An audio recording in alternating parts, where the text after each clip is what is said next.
안녕하세요. 오늘 딥다이브에서는 당신이 보내주신 자료를 좀 깊게 들여다볼까 하는데요. 창조의 완성, 십자가, 그리고 첫 열매라는 개념에 대해서요. 네, 안녕하세요. 이 자료들이 참 흥미로운 관점을 제시하죠. 맞아요. 하나님께서 십자가를 통해 피조물의 자유의지를 어떻게 완성하시고 죄 없는 세상을 이루려 하시는지 그 계획을 보여주는 것 같아요. 그렇죠. 그래서 오늘의 미션은 뭐랄까, 이 신학적인 개념들, 특히 아들이 어떻게 모든 창조물의 원형, 그러니까 장자, 프로토토코스가 되셨는지, 그리고 이게 당신과 또 모든 피조물에게 어떤 의미인지 한번 파헤쳐 보는 겁니다. 네, 좋습니다. 자, 바로 시작해 볼까요? 여기서 사실 가장 흥미로운 부분 중 하나는 그 자료들에서도 나오지만 창조주께서 스스로 피조물의 어떤 봉복이가 되셨다는 점 아닐까요? 아, 스스로 피조물이 되셨다는 거요? 네, 골로새서 1장 15절에 나오잖아요.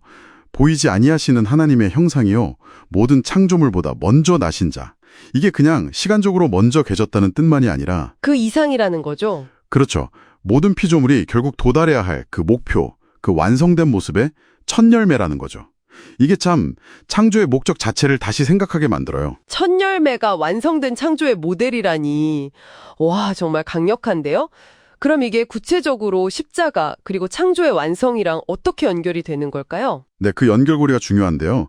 자료에 따르면 아들은 우선 자신을 비우셨어요.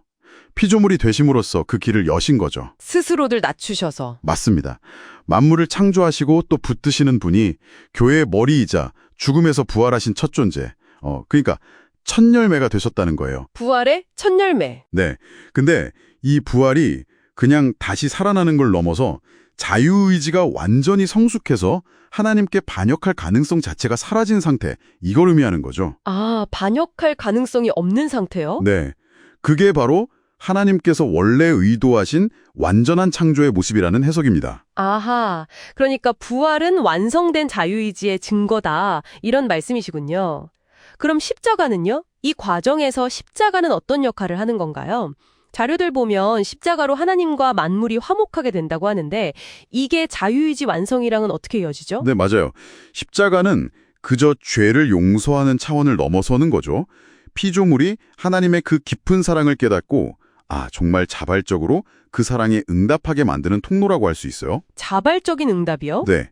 십자가를 통해서 피조물은 더 이상 하나님을 거스르지 않게 되고 기쁨으로 순종하는 상태, 즉 완성된 자유의지를 갖게 된다는 거죠. 골로새서 1장 20절 인용된 걸 보면 아버지께서 아들의 십자가 피로 모든 것과 화목하기를 기뻐하셨다 이렇게 나오잖아요. 네네. 이게 바로 창조 완성의 길이라는 겁니다. 그렇군요. 십자가가 화목을 통해서 자유의지를 완성하는 길이다. 그럼 이 첫 열매가 되는 길에 바로 당신은 어떻게 동참할 수 있는 걸까요? 당신 자료 중 로마서 8장을 인용한 부분을 보면 하나님께서 우리를 미리 아시고 아들의 형상을 본받게 하셨다고 나오죠. 그래서 많은 형제 중에 맏아들, 즉 장자가 되게 하려고 했다는 거예요. 맏아들, 장자? 네, 여기서 맏아들은 그냥 첫째라는 의미를 넘어서 약간 동생들을 돌보고 아버지께 순종하도록 이끄는 그런 책임감 있는 존재를 의미하는 것 같아요. 창세기 4장 비유처럼요. 아, 동생들을 지키는 역할. 그렇죠. 그리고 흥미로운 건 이 첫 열매가 역사 속에서 좀 여러 모습으로 나타난다는 점이에요. 여러 모습이요? 네, 그리스도 본인이 부활의 첫 열매이시고요. 또 성령을 받은 신자들도 성령의 처음 익은 열매라고 하잖아요. 로마서 8장 23절에요. 그리고 요한계시록 14장 보면 마지막 때 어린 양을 따르는 14만 4천 명, 이들을 또 처음 익은 열매라고 부르거든요. 아, 10회마다 다른 첫 열매들이 있군요. 그렇죠. 근데 공통점이 있어요. 이들은 다 사탄에게 더럽혀지지 않고 어린 양, 즉 아들의 길을 끝까지 따르는 자들이라는 거죠. 거짓이 없고 흠없는 자들. 결국 아들의 십자가 길을 따른다는 공통점이 있는 겁니다. 잠깐만요. 여기서 중요한 질문이 하나 생기는데요. 왜 하필 아들이 그 연약한 인간으로 오셔야만 했을까요? 천사로 오셨다면 더 권능이 있고 유혹에도 강하지 않았을까요? 그거 정말 중요한 지적이세요. 당신 자료에 따르면요. 바로 그 연약함 때문에 인간으로 오셔야 했다는 겁니다. 연약함 때문에요? 예. 오히려? 네. 왜냐하면 죄의 소원, 그 유혹과 싸우는 연약한 인간이 하나님의 계명을 지켜내는 것이 그냥 본성적으로 강한 천사가 유혹을 이기는 것보다 하나님의 사랑과 그 공의로우심을 훨씬 더 강력하게 증명한다는 거죠. 아, 그럴 수 있겠네요. 연약함 속에서의 순종이 더 큰 증거가 된다. 바로 그겁니다.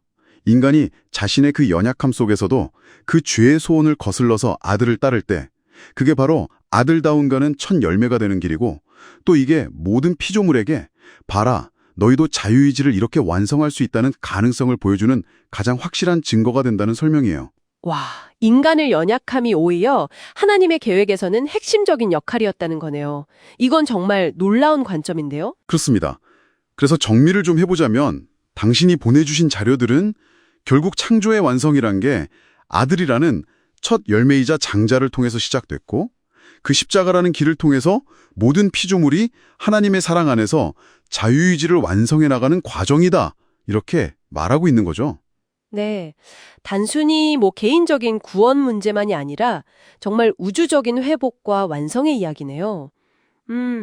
당신에게 이 첫 열매가 된다는 것은 어떤 의미로 다가오시나요? 저한테는 우리 안에 그 연약함에도 불구하고 아들의 길을 따라서 하나님의 그 거대한 창조 목적에 참여할 수 있다는 어떤 희망, 가능성, 이런 걸 발견하게 되는 것 같아요. 네, 그렇죠. 여기서 마지막으로 한번 던져볼 만한 질문이 있는 것 같습니다. 이 자료들이 약간 암시하는 것처럼 보이기도 하는데요. 만약에 아들을 끝까지 따른 인간 첫 열매들이 나중에 완성될 천사들보다도 먼저 난 아들로서 더 높은 영광을 얻게 된다면 말이죠. 아, 인간이 천사보다 더요? 그럴 가능성을 생각해 볼 수 있다는 거죠. 만약 그렇다면 이것이 우주적인 질서 안에서 인간의 역할과 그 존엄성에 대해서 과연 무엇을 말해주고 있는 걸까요? 이 질문을 당신께 한번 남겨드리고 싶습니다.